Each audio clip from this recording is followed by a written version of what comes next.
Siyanibingelela nonke balaleli nani babukeli egameni elihle likaJesu Kristu oyinkosi nomsindisi. Kubo bonke abantu abalalele kuzo zonke izindawo enilalele kuzo izwi lenkosi uJesu Kristu, siyanxusa njengokuba kunxusa ubaba wethu osemazulwini egameni likaJesu Kristu oyinkosi nomsindisi, ukuba nonke nithathe amabhayibheli enu nilalele ivangeli lombuso wezulu, lapho sishumayela khona ukuphenduka nokuthethelelwa kwezono nokubhabhadiswa egameni likaJesu Kristu oyinkosi nomsindisi.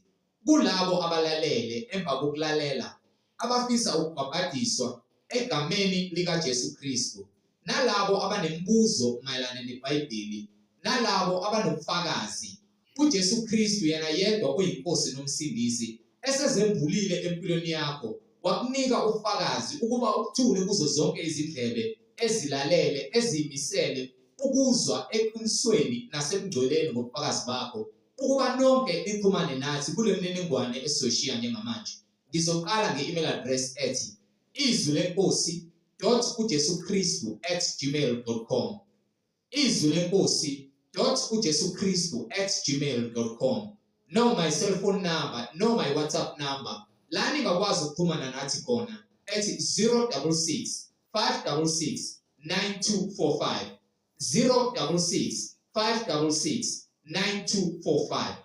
Izintshumayelo nezimfundiso ziyatholakala zonke ku-YouTube, lapho ungahlala khona phansi uphethe iBhayibheli lakho, ulalelisise, uhlolisise ukube ngabe lokhu oshunyayezwa khona, ufundiswa khona, kuyafakazelwa yini imibhalo engcwele egameni likaJesu Kristu. So ku-YouTube uzosearcha uthi izwi lenkosi uJesu Kristu, izwi lenkosi uJesu Kristu. Ungakhohlwa ukusubscribe, ungakhohlwa futhi nokupressa i-notification button, ukuze ngaso sonke isikhathi uzoyithola izimfundiso eziphilileyo ezisiholela eqinisweni nasebungcweleni ngaso sonke isikhathi lapho zifakwa khona ku-YouTube.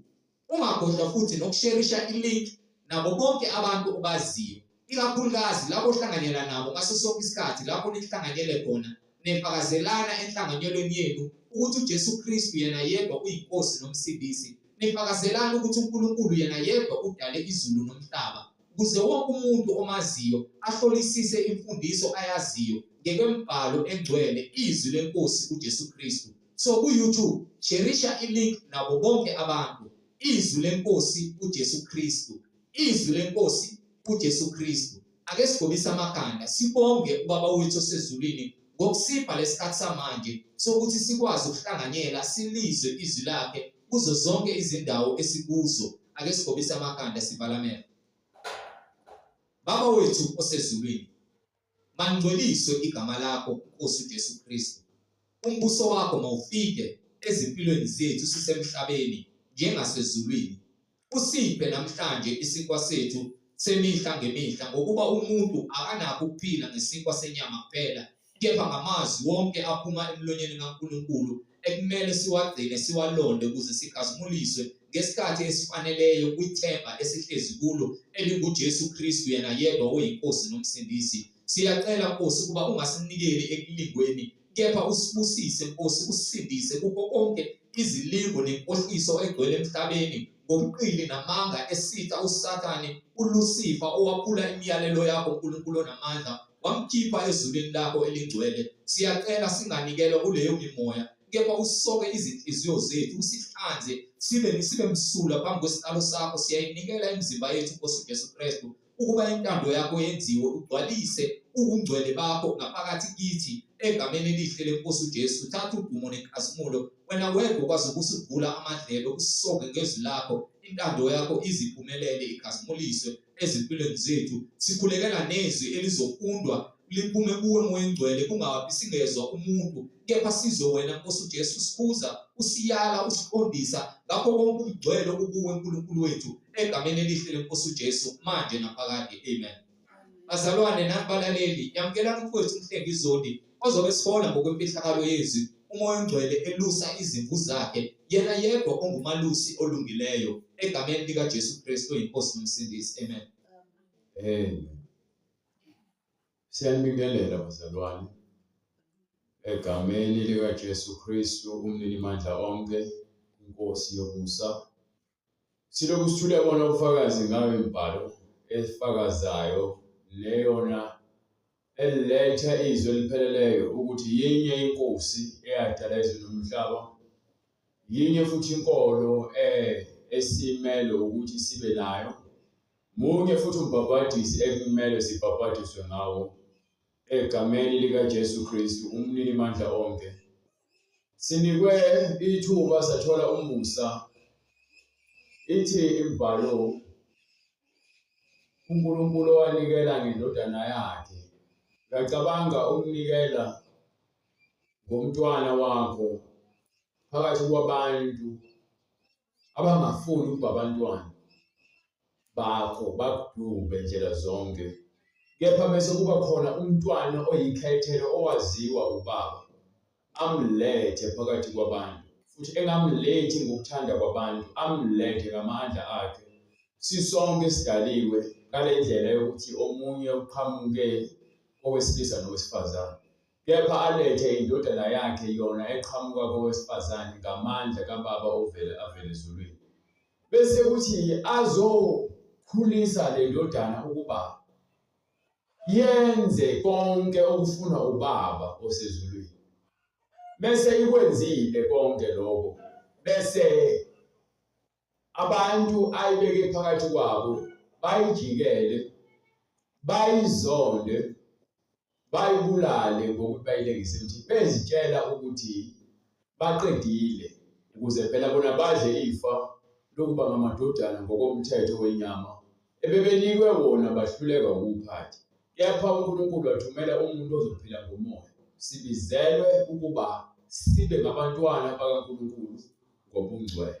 Ubungcwele okufakazelwa yizwi elifundiswa uNkulunkulu lokuthi ubothanda umakhelwane wakho njengoba uzithanda, ubothanda umuntu oseduze kwakho njengoba uzithanda, ungaziboni ungcono noma olungile kunomunye umuntu, ukuba munye kuphela olungileyo, uNkulunkulu, okuJesu Kristu.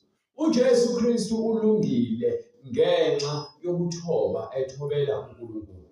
Ngakho-ke ukuze sibe ngabalungileyo masifunde ukuthobeka nokuthobelana. Isizathu sokufunda ukuthobeka nokuthobelana ukuthi umoya oyingcwele uNkulunkulu afuna uphile phakathi kwethu, uhlale ezinhliziyweni zethu. So abantu abangakholwa, abazwani, banenzondo, banolaka, banomona, bangamasela, bangababulali, bayizidakwa, bayizifebe, bayiziphingi, bangabathakathi, bakhonza izithombe, bayizitabane. Yonke lonto uyifika kubantu abangakholwa. Kepha kulabo abakholwayo bagcwele ukuthula okuvela ezulwini ngokuba bagcine lo myalelo lothi thandanani. Uma abantu bebethandana ngothando lwasezulwini, ngabakekho omunye umuntu ohamba nqunu omunye enezimpahla eziningi, kube khona oswele, kepha kukhona onakho okuningi. Lo thando lukaNkulunkulu beluyogcwaliseka ngokuthi uma umuntu esesimweni esibi, ungasizakali ngaye, uhlebe ngaye, noma wena umncikisele ngenxa yokuthi wena unakho. uNkulunkulu ufuna umusa.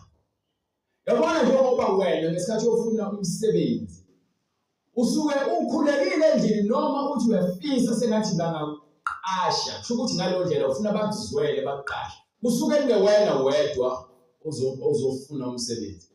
Izinkumbi zabantu zifaka ama-CV, zifuna lo msebenzi nawe ofunayo. Awutholanga lowo msebenzi ngoba ungcono kunabanye abantu. Uthole lowo msebenzi ngomusa. Bewungavaleka umnyango, uvulelwe omunye. Kepha uNkulunkulu ongahluleki ukwenzele umusa lowo umnyango ongazange uvulwe kuyena isikhathi sakhe sibekiwe ukuba umnyango uvulwe.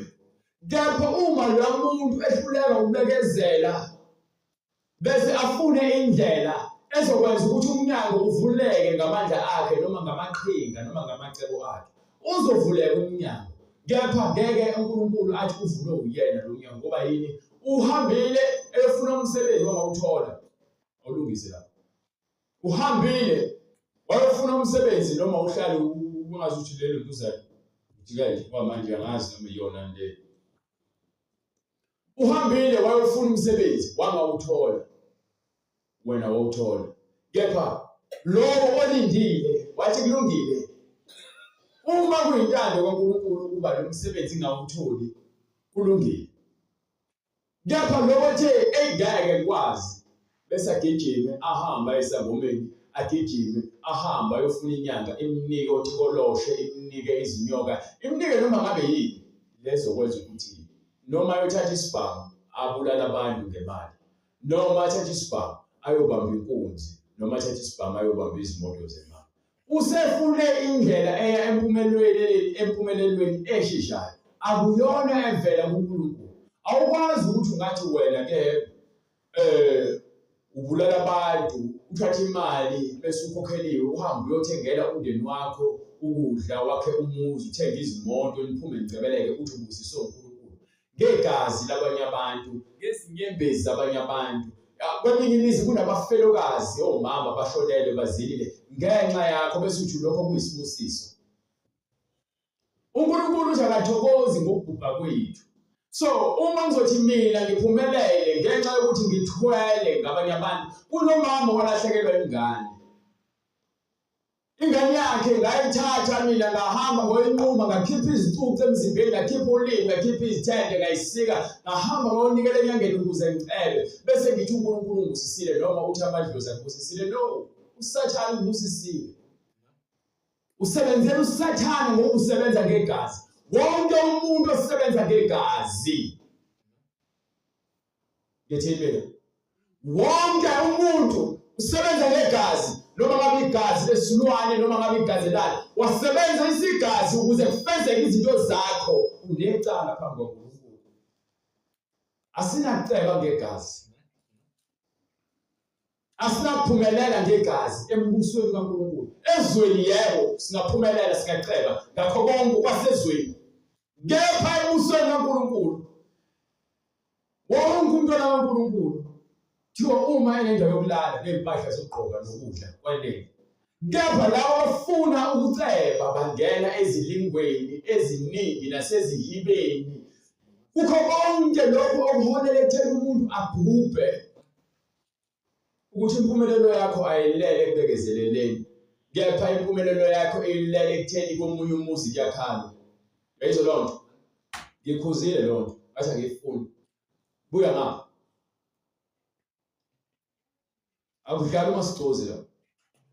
So akufanele ngikhuluma into eyodwa. Uma ukuthi walalela afuna ukukhombisa walalela. Ngakhuza umoya wodwa. Masigcozi cha. Yezwa ke le. Uwegeli. Akushoko. Anguzwa. Angizwa ugeli. Oh. Okay. Impumelelo yakho ayinganciki ezithukuthuke zomunye umuntu. Uma eksebenzela umuntu kumele umkhokhele imali yakhe ayilale kuyena. Mkhokhele ngesikhathi, mkhokhele futhi ikho inkokhelo yakhe emfanele. Ngathi umuntu esebenzile wayena bese ubhodla imali yakhe kufanele abantu bamathenda afike anikwe imali kuthiwa kenza iproject. Bese emva kwaloko athathe imaterial yokwenza ukwakha afune ikhiphi eyifake. Bese akhele umphakathi umgwaqo obhedayo. Noma hamba yofuna ukwenza ukuxhumana nabantu abazoletha ama-toilet awumbhedo, azokwakha ama-toilet awumbhedo, azophethulwa umoya. Bese athi intuthuko leyo. Kepha kwakhe une-toilet endlini, isikhohlakani leso. Thiwa kakho umgwaqo uhamba ufuna izinto ezicheap. ukuthi akhe umgwaqo wakusapheli neinyanga ezikathi sowubhudukile umgwaqo khombisa lo muntu akacabangeli umphakathi uzicabangela yena yedwa aqasha abantu abahole lokufanele athatha abantu abanika amaklinati kepha uhamba ngemoto enesonto emhlanje uyaswenga yini uthanda ufana nemikhizane noma imphungulu uphila ngegazi labantu ulowethu lethe intuthuko understand ukuthi konke awunike incwadi yaJakobe sahluko 5 kuya ku verse 1 ifuna nje understand ukuthi uNkulunkulu ayikho into angayibhekile ngokukhohlakala kwethu ukuthi thina sizibona ngitshele mina ungahlakanipha phambi kwabantu noma ube yiqili yapha uNkulunkulu moya wakho uyakwazi ukufaka kwabanye abantu babone abakhombisa ukuthi wena uyiqili futhi ukhohlakele leyo nto ile ngakuzwa ibalekela umuntu olungileyo ulungiswa ngamazwi kaNkulunkulu angakhethi ibala lamuntu uma usulungile ngokuba ucebile kepha uzibona ungelutho umuhle uzibona ungelutho uhlakaniphile kepha uzibona ungelutho ngoba uma lezinto lezi engizibalayo ukuba muhle noma ukuceba noma ukuhlakanipha kwakwenza wazibona ungaphezulu kwabanye abantu sawuphansi ukuba konke lokhu uzokusebenzisa ngendlela okukhohlakala ngoba ngifuna umuntu omuhle ngifuna umfana othiwa muhle bathi umfana muhle bese emva kwalokho ahambelana nawo wonke amantombazane angcolisa izingane zabantu ngenxa yokuthiwa muhle ngikhuluma ngentombazane ethiwa yinhle bese isebenzisa ubuhle bayo ukuze-ke ithathe imali kubantu besilisa noma inikele ngomzimba wayo ukuze igibele izimoto eziphambili ukuze igqoke izimpahla ezibizayo ngikhuluma ngomuntu othi unemali bese aphatha abantu ngendlela engafanele acindezele abantu azenze mkhulu afuna abantu baguqe enyaweni zakhe bamqabuze izinyawo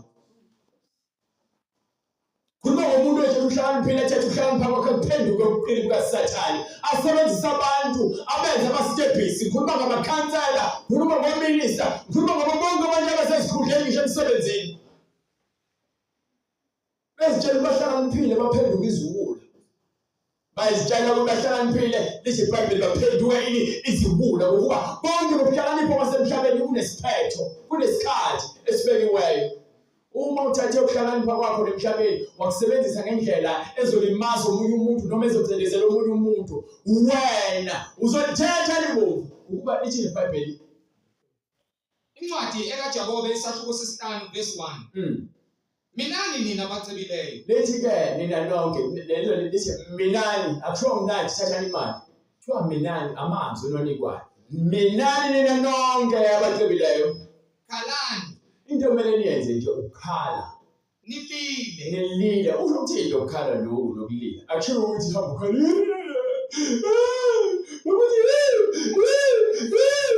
akushiwo lokho cha thiwa nina bonke abacebileyo khalani nilile ngifuna understand ukuthi kusho ukuthini ukukhala uNkulunkulu ulile ngizokuvezela ngeTestament elidala kwincwadi ya-Isaya sahluko 58 sukela ku verse 1 ngifuna nje ukukhombisa ukuthi ukukhala kuNkulunkulu kusho ukuthini akhala ngezinye imbezi ungakhala uma wedwa uthandaza inhliziyo yakho ithintekile lapho uyakhala baningi incwadi uIsaya isahluko 58 abantu bazibuza ukuthi why umemeza mawushumela yini umemeze kakhulu lalela iBhayibheli yakuvuna ukuthi angimemeze bekusho lona ngizokwenza lokho ngokuba alishongo mina kepha lisho umuntu naye oyefana nami ukuthi umuntu okhala ethunywe uNkulunkulu ufuna akhale kakhulu angazibambi uthini-ke ngolo ivesi lokuqala memeza ngezwi elikhulu lithini iBhayibheli memeza ngezwi elikhulu manje ngeke umemeza ungazibambi lenyeke yini umemeze na lithi wena ushumela uhlala ungahlala umemeze lithi iBhayibheli memeza ungazibambi ngezwi elikhulu ngezwi njani elikhulu ungazibambi uliphakamise izwi njengecilongo becilongo belimemele popo betholecula popo nami yethiwa ngikhala njengalicilongo khala kakhulu ngimemeze nginezibambi utshele abantu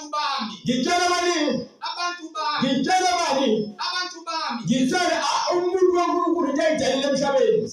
Kuthiwa ngimtshela lonke angikhethi bona muntu mina. Ingakho ngithi umuntu osuke ethi uyakholwa amazwi engoshumayelayo wathatha eBhayibhelini angimbizele ebandleni lami. Ngimbizela ukuthi-ke akathobele uNkulunkulu ukuba abantu abaningi bacasha ngamagama amabandla.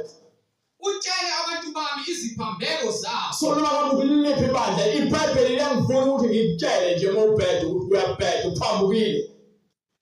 Utshele abantu bami iziphambeko zabo. Utshele abantu bami iziphambeko zabo. Indlu kaJakobe. Indlu kaJakobe. Izono zayo. Izono zayo. Izono zayo. Indlu. Bonke abantu bayakholwa. Sebephumile endleleni balandela abafundisi, balandela amagama amabandla, balandela abaprofeti bamanga, balandela abapostoli bamanga. Bese iBhayibheli-ke nina ningabantu abakhethiweyo. Kepha sengikhetha ukulandela abantu abazongitshela izinto ezifuna ukuzizwa ukuba amadlebe enayalunywa. Nithanda izinganekwane ngaphezu kweqiniso. Nezithanda inganekwane. Ubona bonke abantu ukugijima ukuya lapha kaShembe, ingoba kaShembe kwenza umathanda. Banomthetho omningi kepha bakwazi ukuyigcina. Imithetho eminingi abayintshontsheli labo eBhayibhelini. Bese bethi abafuna ukukhulumela ngeBhayibheli. Izikhohlakala. Ukuba yini? Ziyayintshontsha eBhayibhelini. Angikhathali ukuthi ngabe ukuliphi ibandla. Lo mhlaba lo okuwona lithi iBhayibheli kwincwadi yamaHubo sehluko 24 verse 1. Ngifuna ukunderstand ukuthi awunangibaleka ukuthi uyakushembe mhlawumbe uNkulunkulu ongcono noma uyemaromini mhlawumbe uNkulunkulu ongcono mhlawumbe uyepostoli uNkulunkulu ongcono. Lalela lithini iBhayibheli? Umhlaba ungokaJehova. Umhlaba wabane. UngokaJehova. Umhlaba wabane. UngokaJehova. Yes. Nokugcwala kwawo. Nakho konke okuphakathi okukaJehova awunangibaleka ungakhetha amaqembu njengepolitiki noma njengabalandeli bebhola. Kepha sicinge fana. Umhlaba oyaJehova nokugcwala kwawo. Izwe nabakhile kulo. Izwe nabakhile kulo. Izwe nabantu abaphakathi abakaNkulunkulu. Ngokuba yena wawusekela phezu kwezilwandle. uNkulunkulu wasekela umhlaba phezu kwani? Kwezilwandle. uNkulunkulu wasekela umhlaba phezu kwani? Kwezilwandle. Mhlawumbe ukwazi ukufundela esikoleni bekutshela ukubhala abaprofeti bakaNkulunkulu bayakutshela ukuthi uNkulunkulu wawusekela umhlaba phezu kwezilwandle. Wawumisa phezu kwemifula. Wawumisa umhlaba phezu kwemifula. Ingakho ubona imifula ehamba ezansi ngokuphoza ngoba wawumisa umhlaba. Benza indaba. Wamisa umhlaba ubuyele kanye ngeyancwadi ngoba ufuna ubetshela ukuthi labo abacebileyo kuthiwa abakhali. Angishongo isililo somuntu owathi mawuzongizwe lo muntu kuthiwa kuhloniwe. Kepha khuluma ngesakho wedwa-ke manje. Ngoba uNkulunkulu ufuna uzisole ngendlela ophila ngayo nabantu. Ufuna uzisole ngale ndlela lo ophatha ngayo abanye abantu uNkulunkulu wasemazulwini. Uthini? Incwadi ekaJakobe isahluko sesi-3. Ngithe ngifuna incwadi yaIsaya. Ngifuna ukuthi bezwe ukuthi uNkulunkulu ufuna abantu bakhale kanjani. Memeza ngezwi elikhulu ungazibambi. Uliphakamise izwi njengecilongo. Utshele abantu bami iziphambeko zabo. Indlu kaJakobe izono zayo. Yabona impilweni yami mobona ngenza into ungayiqondi. Ngisuke ngilandela iBhayibheli. Kunokwenza kodwa awulazi iBhayibheli. Yakuthola ngiphethe umbese noma nje ucelemba. Indaba ophatha isikali uthi uyakhola awazi ukuthi uJesu wathi akuwayithenga inkemba. Ukuthi mhlawumbe unenye incazelo ngale mbhalo wakusho mhlawumbe ucela uvezele ngoba phela uyena wathi-ke bangaphathi lutho. Usethi ngiyakhumbula ungaphathi lutho usethi manje phathana ongenakamba okuthenga. Inkemba yinto ekhona eBhayibhelini but hayi ukuthi uhamba ubulala abantu ngoba kuthiwa sibe nenyama negazi. Izikhali zethu akuzona ezenyama. So ithuluzi bengeliphethe lokusebenza lona lokubulala abantu. Kepha umuntu ongazi ngathi ha uphethe umbese ekhona akakholwa-ke kuba yena akazi lutho awufundisekile vele. Nijwayele labantu abangabasenzisi abangakholwa ukuphila impilo yokuthanda abanye abantu ngokulunga ungasolakali ngomntshontsha ungasolakali ngamanga. Akushongo ukuthi ubefuna ungaphathi umbese. Akaze kushiwo eBhayibhelini akukho lo ongakutshela ukuthi usho njalo. Ngiyawuphatha umbese mina. Akungenzi ukuthi ngibe umbulali noma kube isigebengu. Akungenzi ukuthi kuthiwa ngikholwa ngiyawuphatha umbese. Ungitshele ngifuna ngeBhayibheli ungitshela ukuthi kubhalwe ukuthi angawuphathi umbese. Kusho ukuthi uJesu ekhuluma nabafundi bakhe ethi-ke ngesikhathi ethi omunye-ke nangu umbese ethi kwanele. Noma inkemba nansi kwanele. Ngifuna phela ungitshele ukuze ngizokwazi ukuthi hayi sengiyisonile.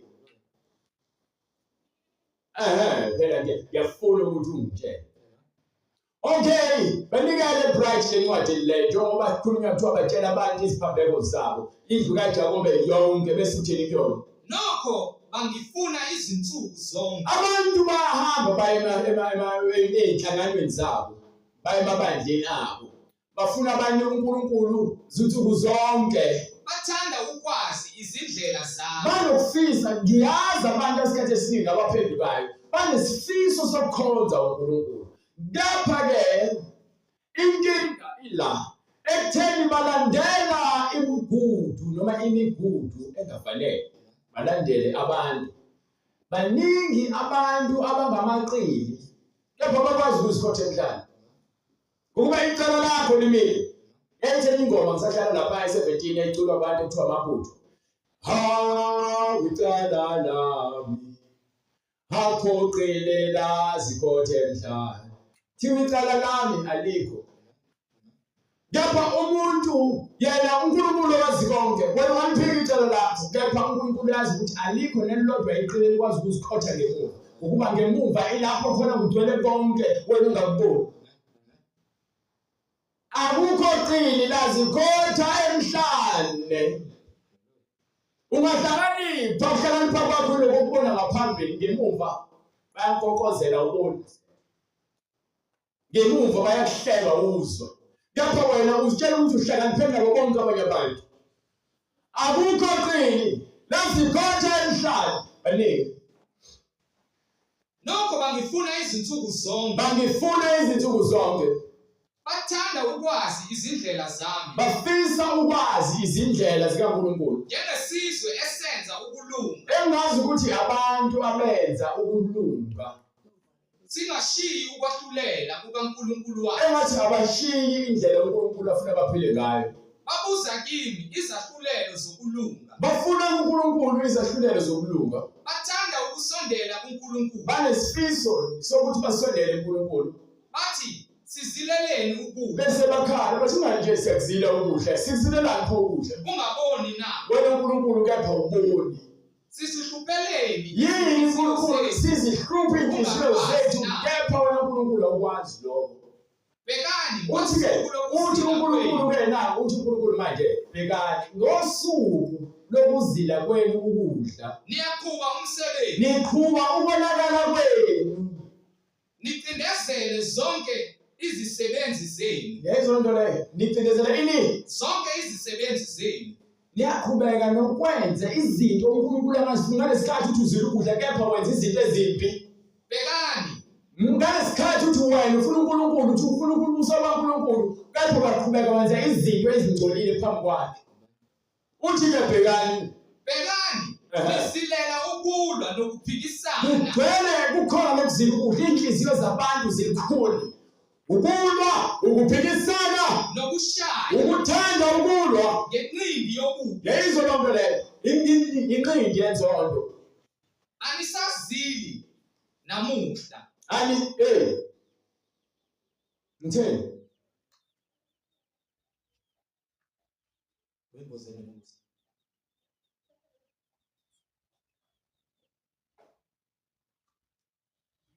Ngitheni?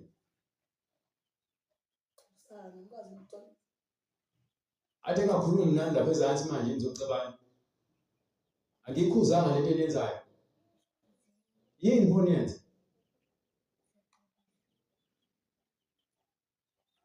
Kuba yabona ngiyaphazamisa. Angizobe ngiqeda la bese ngishaya bese ngiyathukela. Bekani nisilela ukulwa nokuphikisana.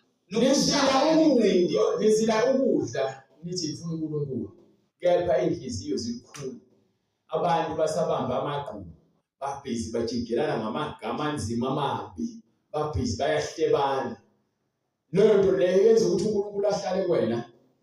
Kwenza ukuthi uNkulunkulu akuzwe uma uzila ukudla ngenxa yokuthi wena phela uzila ukudla. Wena uzila ukudla ngoba nakuthiwa uzila ukudla. Kepha into efuna uNkulunkulu uyenza. Akwenzi ukuthi uNkulunkulu akuzwe noma ezwe inkhuleko yakho noma abone ukuthi wenza kahle. Ngenxa yokuthi uzila ukudla. Ukuzila ukudla akubona ukwenza ukuthi thina sibe ngabantu abahle. Kepha ekuzileni kwakho ukudla ngabe lemkhuba lemisebenzi emibi uyayiyeka yini? Imbuzi lo. Ngabe ekuzileni kwakho ukudla le misebenzi emibi nemikhuba emibi uyayiyeka yini uma uqhubeka? Uma yiyeki kusho ukuthi wena usamosha isikhathi sakho lento wenza ayinamsebenzi. Siyaqhubeka-ke le ncwadi ichaze ngizoyibamba la. Ngifuna ungivezele laphayana-ke kunabantu laba abacebileyo kwincwadi kaJakobe.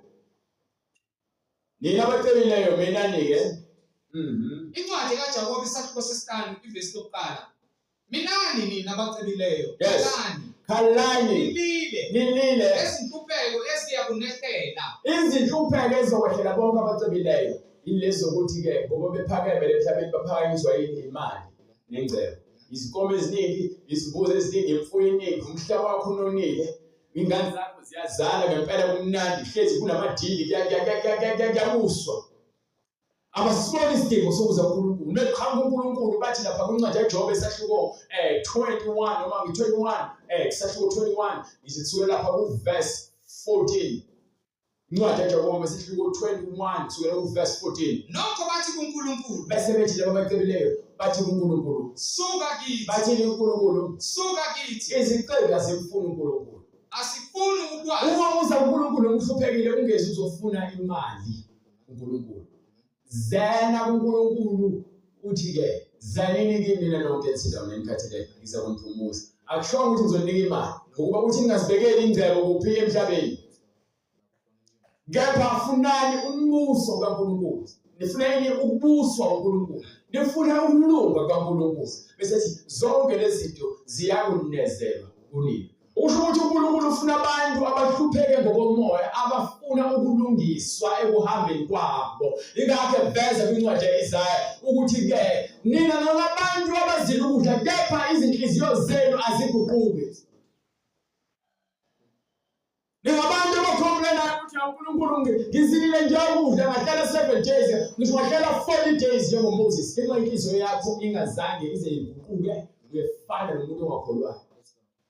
uNkulunkulu ufuna inhliziyo eziphendukayo nezinhliziyo eziwusizi ezibona mina nje isono singenza ngibone usizi kumina. So angikwazi ukuthokoza ngoba ngithi hayi nginemali nginomndeni noma ngicebile bese ngithi hayi uNkulunkulu unginike konke engidingayo. Angidingi konke lokhu ngoba izofa ingane. Uzofa umama, izohamba ingane, ngizosala ngiyini bengenayo uNkulunkulu? Ngizosala ngiyini uma ngingenayo uNkulunkulu? Ukusho ukuthi uNkulunkulu into engiyidinga ngaphezu kwakho konke okukhona emhlabeni.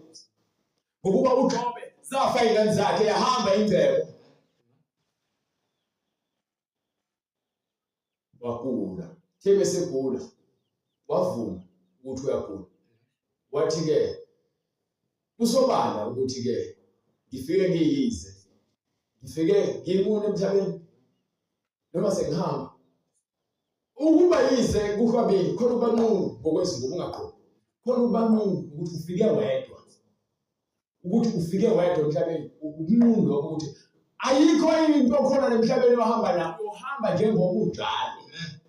Laphuma ngize esizalweni sikamama. Ngiphume nginqunu noma ngingedwa esibelethweni sikamama. Ngiyakubuyela khona ngize. Kanjalo futhi noma sengifa ngiyofa ngingedwa noma kuthiwa sifa sibaningi kepha-ke ngiyobe ngasafi nomama no ngiyakuphanga uNkulunkulu ngiyobe ngasekho nomama ngiyobe sengingedwa. uJehova wapha. uNkulunkulu osinikayo. uJehova uthathile. Bevumile ukuthi khambe futhi uyena othathile. Ingakho ethi akekho ongavimba ukuthi umuntu ongavimba ukuthi uNkulunkulu athathe ukuphefumula komuntu. Ngekho. Malibongwe igama likaJehova. Uma wazi ukumbonga uNkulunkulu uzobona ngoba isimo sesimo bese ukuthi uNkulunkulu akekho. Uma ungamazi uNkulunkulu uzothi simezihamba kahle izinto ubona ngathi wena amandla akho uzenzele wena. uJobe indoda yayisaba uNkulunkulu ngayo yonke into kepha futhi icebile nakho konke kepha imazisa futhi uNkulunkulu. Kangakanani wena uno 1 million usubona ngazi ukuthi umhlaba uphethwe wena. Kathi ukholwa la udumisa uNkulunkulu washayisa imoto uma ube sengozini wabhalisa imali zakaRafu waphuma uRafu hawu wathola lowo madlana hawu wasibona ukuthi uNkulunkulu wabaleka enkonzweni waphenduka isibotho waphenduka isifebe waphenduka isidakwa waphenduka isihlani ngenxa nje amamiliyoni amasenti. Imali, iveli yakho noma inani lemali oliqhathanisa nomphefumulo wakho. Imali yaphela. Lelo miliyoni ingaphela ku2 years sengasekho, umphefumulo wakho useluhlupheka ulambile. Umphefumulo wakho wangona phakade, uNkulunkulu unike ukuphila ukuphakade. Ingakho umphefumulo ungenasiqalo ungenasiphetho.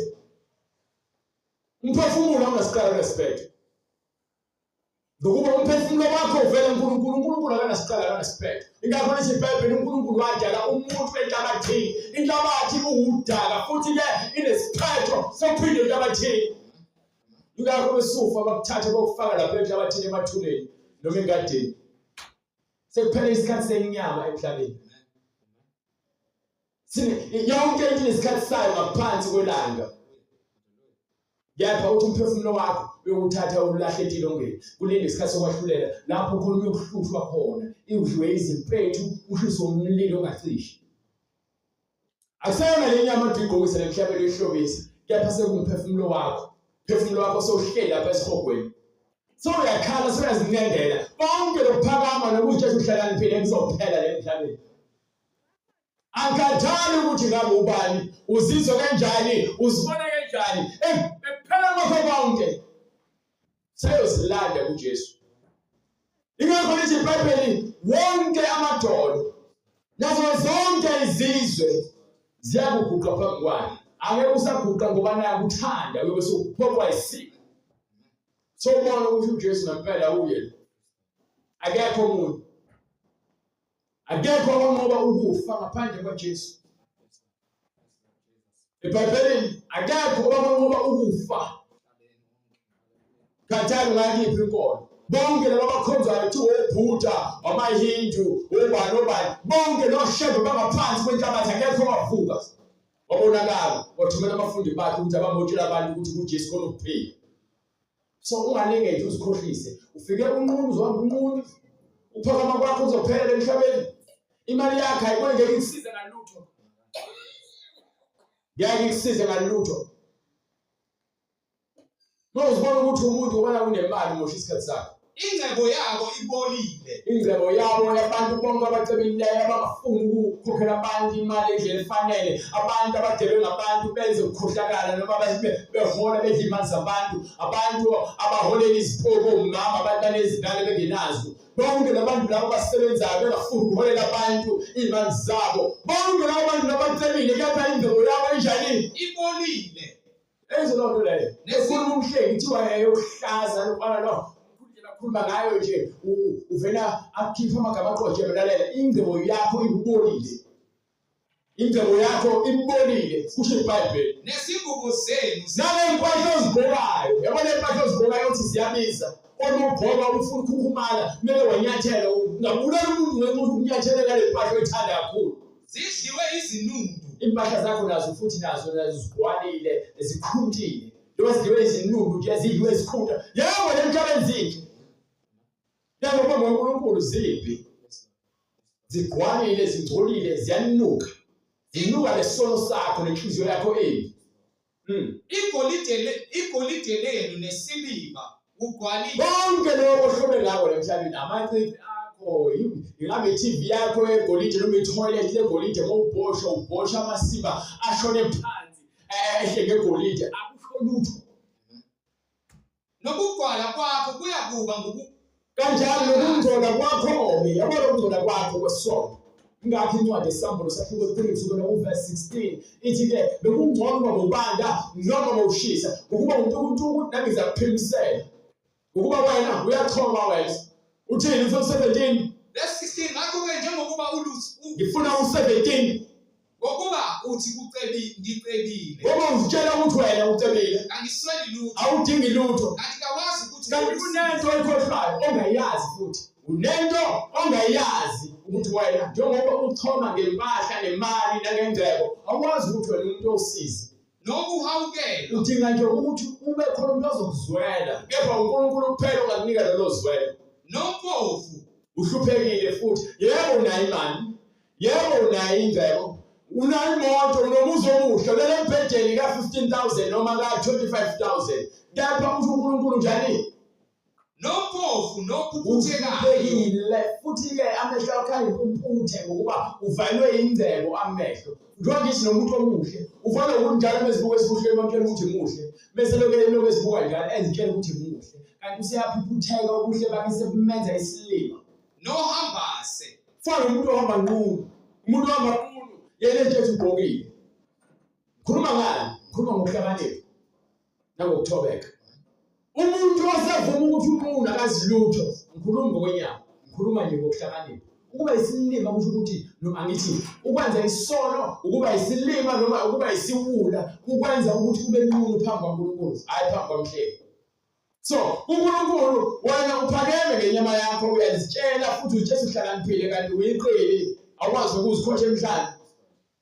uNkulunkulu nje unqunu ukuba uhamba esonweni kwenza wena ube nqunu ngiyakululeka so uNkulunkulu okuthandayo ke uthi uyakululeka ukuba uthenge kimi uze kuyena uzozinikela ukuthenga uNkulunkulu athi uzokhipha imali onayo noma lengcebo onayo no kuthiwa uzothenga kusho ukuthi uzonikela inyama leyo kuyona ukuthi iphile umoya wakho ukhonze wamukela uNkulunkulu uthenge igolide elihlanzwe ngomlilo so eliphe golide uthenga ngani golide ungathenga ngani uNkulunkulu ngenamali kuthiwa kunamali ethi uNkulunkulu othenga igolide elihlanzwe emlilweni khona ngizocela uNkulunkulu uyazi nje ngibroke kumnyama ebusweni bekawo uNkulunkulu kuyabheda uNkulunkulu akafuni imali yakho ngeke izikwenzele lutho kuyena ufuna wena uzinikele bese ngozothatha igolide lihlole emlilweni uJesu kumele umthathe uJesu wathunyelwa emhlabeni ubazonqoba ukufa ukuze wonke umuntu okholwa kuJesu naye akwazi ukunqoba ukufa ukuba ke umngene esihogweni ilapho ekumele sidlule khona ukuya phansi eHadesi phansi uma sikwazile ukuphunyuka eHadesi okusho ukuthi nathi sifana negolide lihlole kuphila emlilweni ukuba uJesu waya eHadesi wayengandiza hluthulele zokuphila ukuphila kuJesu ukuze wena ucele akekho ongacela lemhlabeni ungane imali ungababona ukuthi amabhiliyoni ama-trillion kepha uJesu ba-broke ngandlela eyisimanga abanamali abayilutho futhi bangcolile bayimpumputhe bahluphekile ngoba uhlupheke ngokomoya kuhlungu uhlupheka ngokomoya ukuba ungaketula omunye umuntu esihlalo lahlele kusona ukuze kuhlale wena umona inzondo umhabholo kubulala abantu abahluphekile ngokomoya umona umhabholo inzondo kubulala umuntu ohluphekile ngomphefumulo umphefumulo wakho udayisela usathane khona usathane ezokunika ingcebo esikhadlana anike nesingubo ezimhlophe ukuze wembathe uyonikwa ukuhlakanipha nobungcwele ukuze ugqoke yabona bese uhamba ngobuqotho uyeke ukuhleba uyeke ukuzonda uyeke ukunyanya abantu uyeke ube isitabani uyeke ukuba-ke isiphindi so uvukele unembezo ukuthi cha uNkulunkulu azange ngithi ngibe nje uNkulunkulu uyakuthanda ukuthandela ukuthi ube nokuphila phakathi so uthatha uJesu uthatha ukuphila qhubeka nomtabane bakho uthatha ukufa qhubeka nokuba isibhemane uthatha ukufa nokuba yini wena ukhetha ukufa kunokuphila ufuna ukujabulisa inyama yakho ngogwayi ngotshwala ngokufela ngamanga ngobusela ukhetha ukufa kungabonakali ihlazo lobuze bakho buyela ngale mthetho yakho sivana manje so understand ukuthi uNkulunkulu akanandaba nemali yakho ufuna wena ube qotho makhona kulambile akakhulumisi hambisa ukudla bekunqaba ngempakamo kaSathane lengafuni ukuthi afune ukuzehlisa sitha sakho siyafika socela amanzi sinike ubhalwe phansi lapha kwincwadi yamaRoma sahloko 12 16 17 and 18 iyakutshela ukuthi uma umntwana kaNkulunkulu unganqothwa ukubi bathi nqoba kunjani okubi ngokuhle lalela awusoze uba isibonelo ngomona ukuthi uzoba isibonelo esilungile ngomona. Awusoze uba isibonelo esilungile ngenzondo. Elalela angendaba mina ukuthi umuntu ba. Uma unengqondo ebhedayo bese utshela uma ukhuluma ngabantu uhlakaniphile. Uhlakaniphile njengombese ukhala esayidini lodwa lapha ngale kwelinye isayidi. Noma olunye uhlangothi lombese luthuthu. Ngapha uyasika, ngapha ukuthuthu. So uhlakaniphile ohlangothini lodwa lokuba nenzondo, lokuba nombono, lokuba isela. Hlakaniphile ukuthi wena wenza imali ngevangeli. Utshela abantu izinto abafuna ukuzizwa. Uyazibona uNkulunkulu wazi konke. And usasazo ngaphambi kwakhe sizilande. Ngakho konke ukukhohlakala ukuthi esikwenzayo la ngaphansi kolala. Uthini umbhalo? Incwadi kaJakobe isahluko sesihlanu verse 3. Nginike iqala eMaroma sahluko 12, 16, 17. Manibe enhliziyonye. Masibe njani? Manibe enhliziyonye. Yabona ngalesikhathi wena usathane sentonto ukwenza ukuthi uzonde mina. Ungazange uzokhulume nami ungibonise ukuthi ke phuka nje. Usathane wenza ukuthi uziphakamise ungafuni ukuthobeka noma utshele. Ningazindli okuphambili. Ngeke ufike nizwi linye wena uzifunela inkanuko yakho ukuthi igcwaliseke ngesono. Ngeke Ningazindli okuphakemeyo. Singahlizi ngesono, singahlizi ngezinto eziphakemeyo. Into ephakemeyo into engaphezulu kokulunga nokuqonda kwakho. Ufune into ebhedayo ukuze wena ubuse. Kodwa yaneliswani ngokuphansi. Aneliswani yilokho okwabelwe okuphansi ukuthobeka. Aneliswa izinto ezokwenza ukuthi ubone uNkulunkulu ephila kuwena. Uma ungasabuza uNkulunkulu ephila kuwena kusho ukuthi wena iqobo lwakho usathane siyabuza empilweni yakho. Ningazishayi abahlakaniphileyo. Yeka ukuzenza ungqesa kucelile ngathi akho qila zikhothe emhlanje. Yeka ukuzenza ucharite. Ningaphindiseli umuntu okubi ngokubi. So yeka inzondo. Yeka ukulwa impi yobubi ngobubi ngokuba nawe efana nomthakathi mawuthakatha ngoba uthi uyathakatha uyafana nomzondi ngoba nawe uthi uyakuzonda uyafana nomuntu nomona ngoba nawe unomona uyafana nomuntu esifele ngoba nawe efele. Uma ukuthi wena usemshadweni indoda yakhe iyaphinda ungaphindi ngoba nake iphinda ngoba vele usathane uzofaka lokho. Unkulunkulu uzoqondisa abantu bakhe. Uma umuntu kaNkulunkulu uzwa izwi loNkulunkulu hayi umhleli. Umhleli ucovered by Benny. Ukuba kumele ngishumayele mina ngabe ngishumayela abantu engibazondayo ngoba ngabe usathane ufuna lokho. Yapha ngoba uNkulunkulu ulungisa mina, ulungisa nabantu bonke afuna ukuthi beze lezi ndaba zakhe zokuthi ke le emhlabeni usibekela ukuthi siphile ngokuthandana. Bese ufuna uthando, uyahamba uyofuna abantu ozoba naye, okwamona wodwa wokuhleba. Ngiyawunyanya nje umoya wokuhleba. Nakani okusho phambi kwabantu bonke. Masinake okuhle phambi kwabantu. Hayi senzele ukuthi sifuna ukubona abantu noma abantu abakhethiweyo phambi kwabantu bonke kufanele sinake okuhle. Uma kungenzeka. Uma ke kungenzeka ngokwethu hlalisanani ngokuthula nabantu bonke. Masiphile lalela uma kungenzeka ngokwethu khona izinto ukwazi ukuzibona. Ukuba kuyangami ngabe nami bonke abantu ngithula lapho. Kepha bona bonke abantu abazothokoza ngami. Kepha mina fanele ngihlale kulungile. Noma bengizonda mina fanele ngihlale kulungile. Ningaziphindiseli nina bathandwa. Singabe sesizilwela izimpi. Kodwa dedelani ulaka ngokuba shiya indaba yolaka nenzondo inike isikhala. Ngokuba kulotshiwe ukuthi ngokuba kubhalwe phansi uthini? Ngokwami ukuphindisela. Uphindisele kaNkulunkulu. Futhi ungathi umuntu umenza kabi ukuthi ke uNkulunkulu engathi amphindisele. No, ngiyeke. Tshela mina umuntu owenza into embi akakwazi ukwenza. Usathane vele ufuna abantu abangazilutho abaje bahlakaniphile besabasebenzisa. Benze intando yakhe bese benza into efunwa yibona.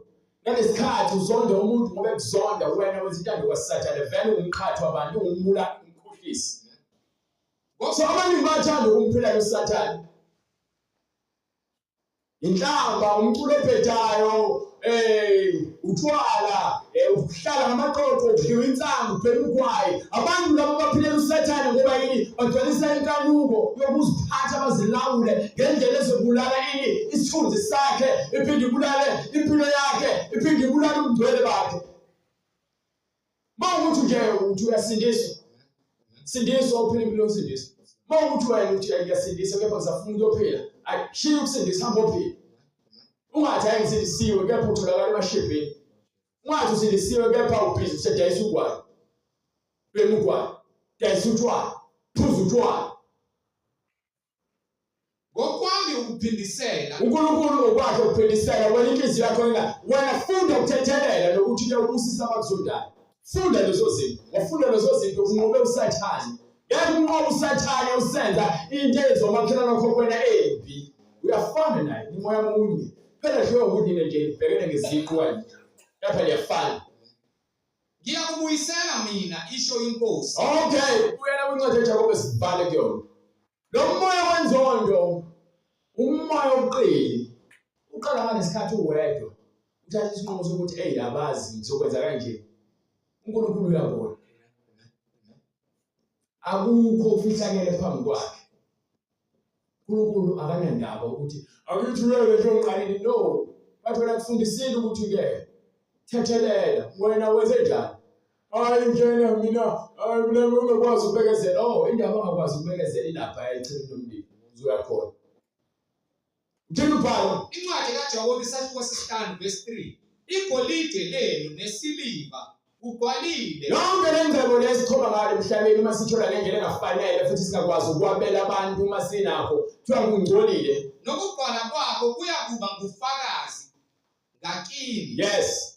Kudle inyama yenu ngomlilo. Kanjalo-ke lokungcola kwezinto esiziphathayo ezingafuni uNkulunkulu kuthiwa nakhona ziyosimangalela, ziyosibulala zisishise ukuba zimbi phambi kwakhe.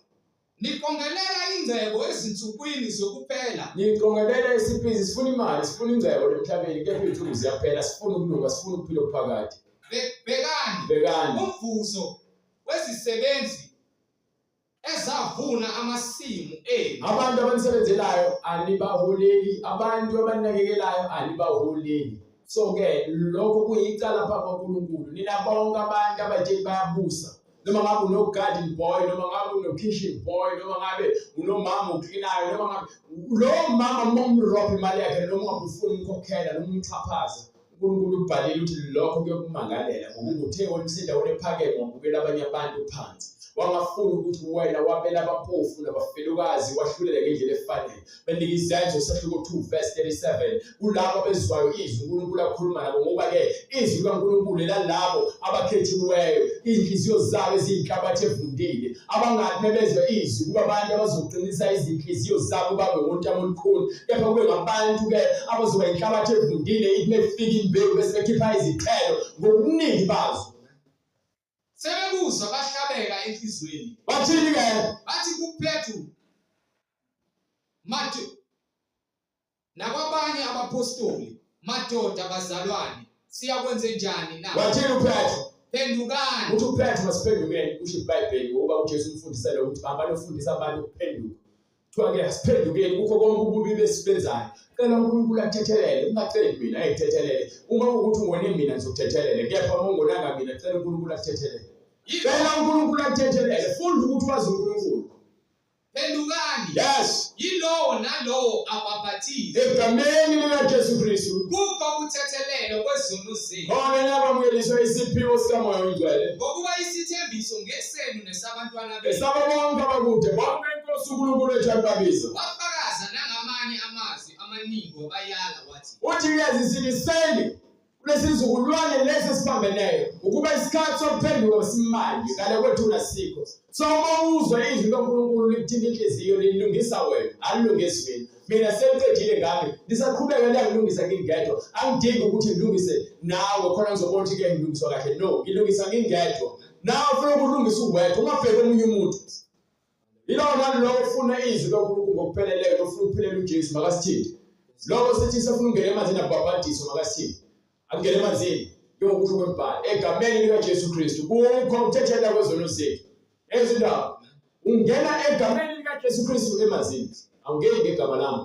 Ukuthi ubhabhadiswe mina awuyena wami. Wena udinga uJesu, mina ngithunywe uJesu mina. Ngithumile uJesu ingakho ngini la. Ezindaba. So uma ufuna ukuphila impilo eyabelwe uNkulunkulu, thatha uJesu. Phela kanjalo. Shika lomuntu, shika lebandla, thatha uJesu. NginguJesu wena. Losithinta ngemningo oyibona noma izwi.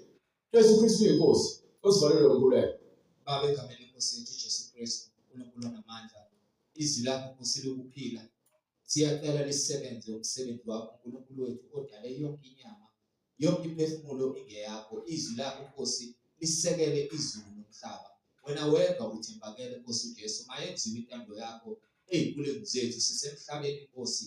Siyacela ulungise izinhliziyo nemidlinzo yethu ngezwi lakho, ngokuba Nkosi ngaphandle kothando ayikekho oyobona uNkulunkulu. Ngaphandle kothando lobungcwele izulu Nkosi akekho oyolibona.